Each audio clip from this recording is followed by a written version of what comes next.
Today's topic is... how to tell stories with your miniatures. Good evening, ladies and gentlemen, and welcome once again to Waypan. I'm Cal. And I'm Sunny. One of the alternative titles for this video is Practical Application of Visual Design. Sunny, could you explain to us exactly what visual design is? Visual design is pretty much just graphic design language, right? But when it comes to the use of it in miniatures, it's about how you use colors and visual elements and design to actually communicate a contextual clue to the audience so that you don't have any words to explain what the story or what this character is trying to do. You can just see it. As an example, let's take a look at the Genestealer cult. The Genestealer cult are a rebelling group of civilians who are using mining equipment to fight the Imperium. So for them, some good examples would be like pickaxes, mining equipment, and maybe just some simple rags. Yeah, simple clothing and even rubberized boots and knee pads with the ribbing, so it shows that they are of civilian background. So having a lot of ad hoc solutions to things would be good example of good visual design for them. Yes, exactly, because what would civilians use at their disposal? So this design shows that a lot. So this exact same design brief would be terrible for the Space Marines. Exactly, because they're meant to represent the elite of the elite when it comes to soldiers, so everything is provided at top-notch quality for them. Well, let's look at how we can practically do this with these Alpha Legion transforming into Black Legion. So there's a couple of things I want to do when I'm telling my story, and I want you guys to pay particular attention to these because you're going to be able to pick up elements of the story when you do. First, let's talk about limitations. You're not starting out with a blank canvas. You're starting out with a model that's already built for you. The elements are already there, so you have to work around it and keep that in mind. My limitations are that this is a commission job and it came with some special instructions. So my client requested specifically with these chaos models that they have to look like chaos models, but they can't have demonic energy because he doesn't want that kind of energy in his house. How do you do chaos without showing the demonic energy? Well, here's the result. The second thing is that you guys might have noticed their bases. Their bases look a lot like those walls that I did because those walls are based off these bases. So your limitations were that you can't change the bases because the setting was already set in place. Second of all, you must only use the parts that come from the Legionnaire's kit, so you can't get too creative when it comes to conversions. While I did do a little bit of kit bashing, I got some Chaos Knight helms and turned them into some early Mark III helmets by just removing the horns. You mean the bucket helms?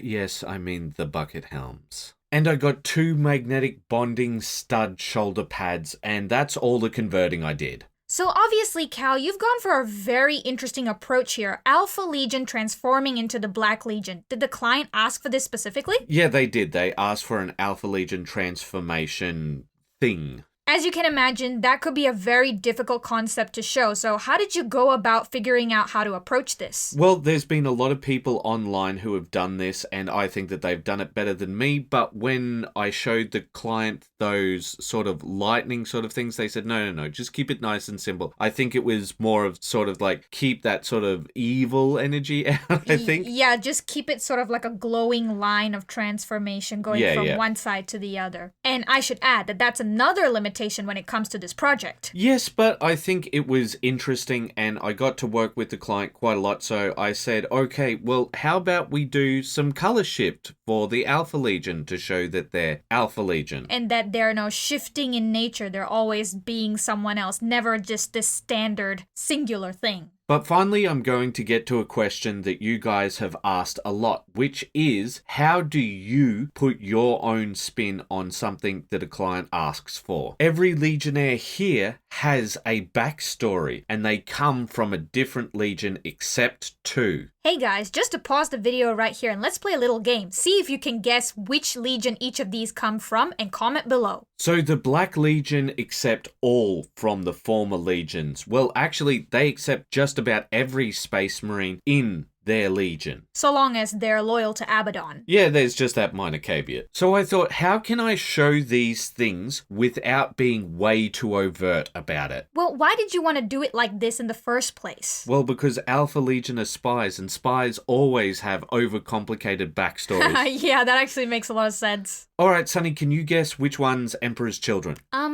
I'm guessing it's this one with the big old machine gun?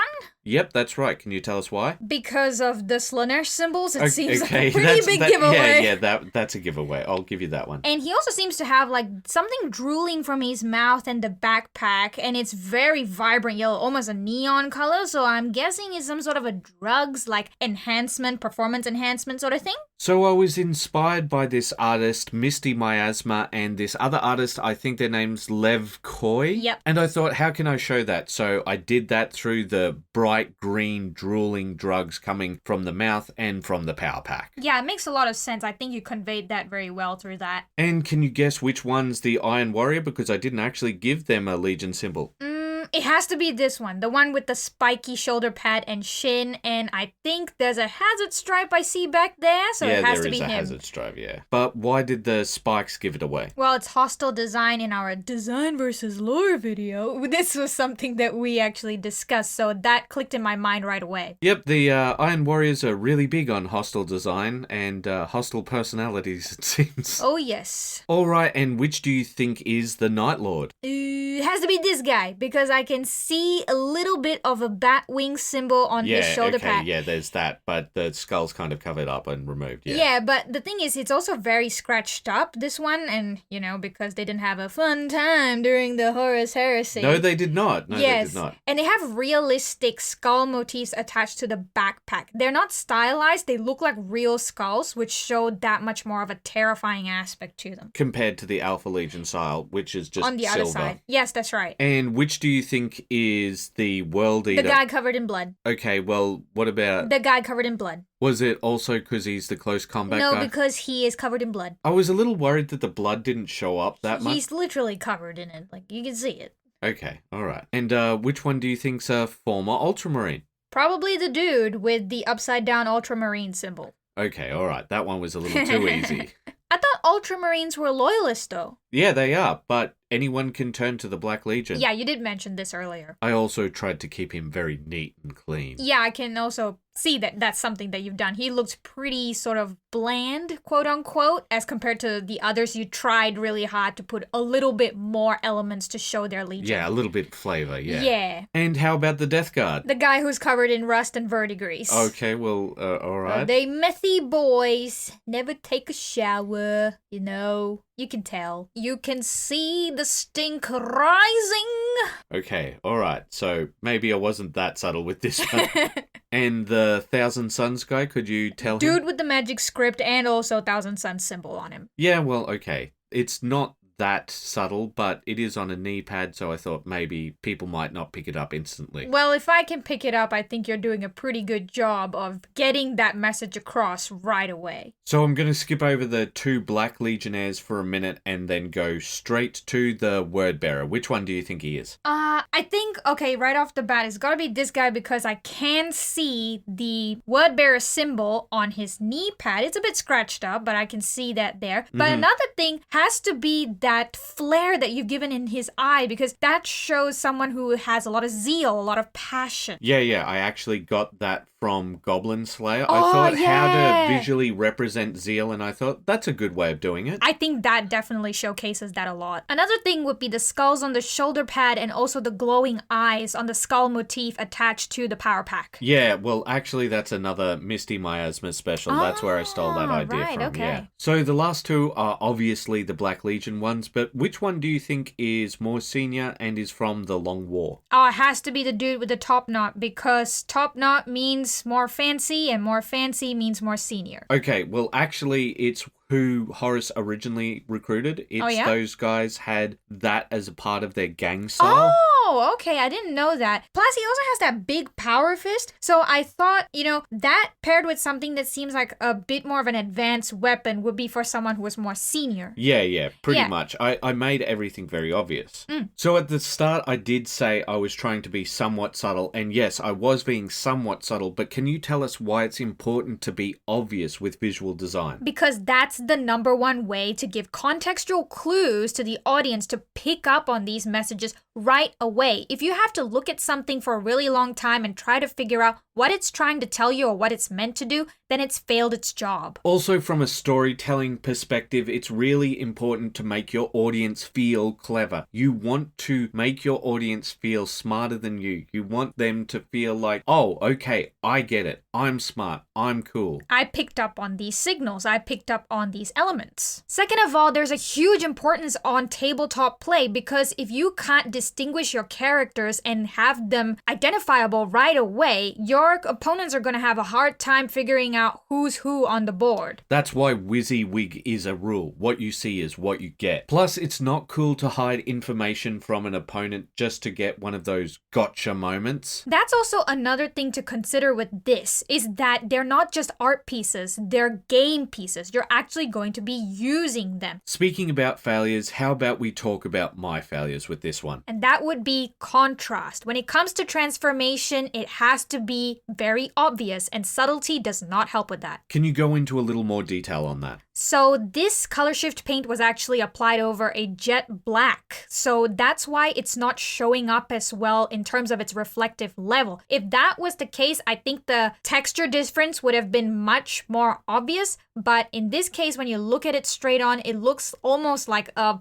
colored black moving to a black. And I think that the other failure for me was putting way too much color into the black. So I had a midnight blue. Yeah, I can tell that it's a bit more of a midnight blue rather than a straight black. Yeah, but I ended up adding some teal to that midnight blue to give some highlights, and I think I pushed it way too far. Right, okay. And especially with the choice of the color shift where it's more like a green to purple, the teal kind of mixes in and blends it together. Yeah. But I'm not talking about the edge highlights, I'm just talking about the highlights. Right, and I think another point of improvement could have been the line itself for the transformation. You could have added a bit of movement lines to show the direction. So on that one, this is some of the stuff that I want to bring up. So the key thing when you're doing a commission is the client. The client was very happy with the lines and didn't want anything changed. Right, okay. In that case, I guess we have to leave it as is. Same with the colors. So I had the colors done very early on because I did a test model and they just loved it. They thought that the color shift looked amazing and they loved the idea. Well, we hope that helps you understand practical application of visual design on miniatures. Yeah, and let's just go over some of those elements again. So the first thing to think about is limitations. What are you using? What type of model are you using? What kind of elements are already on the model? And perhaps you're doing this as a commission, so you're going to have to consider your client. And you've also got to make it obvious, even when you're trying to be subtle. For example, let's say you don't have a Legion symbol. Then use some other elements. For example, for Nurgle, you can use verdigris and rust to show the dirtiness of that Legion. Yeah, or for example, with Khorne, you could have them covered in blood. Yeah, or even a little bit of more red. But these are just 40k examples, and calling back to what we've already shown, there's lots of things where you can do this. And the most important part is that you want people to feel clever, so they feel like they know what's coming next. For example, like say a musical beat coming towards an ending outro. Oh, I see what you did there.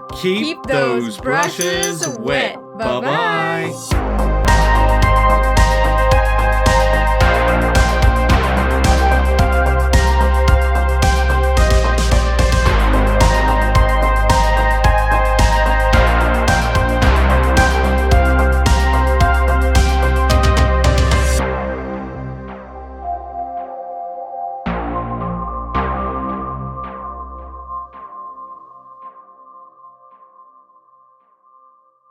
Did you actually know where I got this idea? Where did you get it from? I got it from Glue Boy. Oh, really? Yeah, so he has this idea of using his Black Legion like Death Watch. Death Watch? But I thought they were loyalists. They are. So the whole idea is that you have the Black Legion symbol on one side and then their former Legion on the other. Ah, that's a bit clever. But yeah, I really liked doing the Lancer video with him. Yeah, I know you put a lot of work into it. Yeah. Yeah, like, I know you're disappointed about it, but hopefully more people will check it out. And maybe they might like Lancer. You know, maybe they might like the anima video. The less people know about anima, the better.